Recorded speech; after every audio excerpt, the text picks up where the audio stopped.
Ikusen-zuleok, hementxe gaituzue, oraingo txirritak saioko castingan milaka euskal gazte aurkeztu dira casting honetara. Baina jakin dezagun, zertxo bai gehiago, gure etorkizuneko txirrita hauetaz.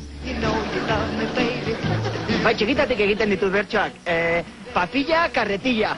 Kriston ilus egiten dit bertsoak akademian sartzeak. Tia, bale, ja, joan, nire momentua da.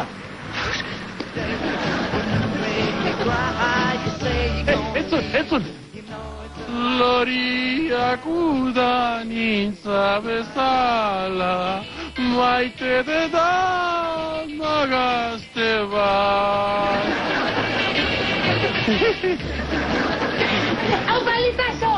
Super fuerte izan dale, makit mentzit basan beina, tio. Listazo semia, uah, ia maretu inai. Hau balizazo, oka Sebastián!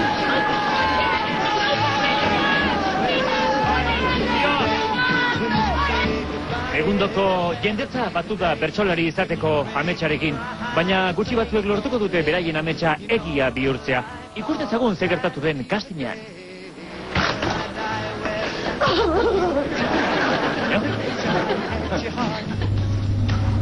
Niru bi bat, esparkatu bi iru zero.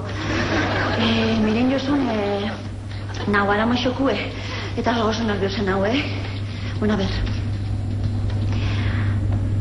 Baga biga iga, laga boga, ziga, armatira, pum! Neko, hori ez da bertsoa, mire, jesone ez dutu nahi dugu perfila ematen, sekitzen dugu.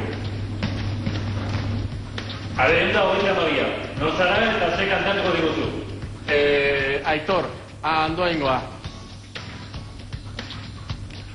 Pasaiako herritik dator notizia, zezen bat izan dela genioz bizia.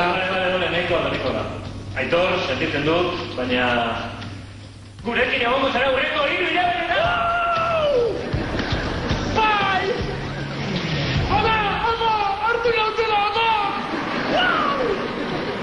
Une gozoak batzuentzat, garratzak besteentzat. Hauxe izan da aurreneko konexioa OT, Oraingo Txirritak saioarekin. Egunero izango gaituzue Alkizako Bilintz Akademiatik. Gertatzen denaren berri emateko.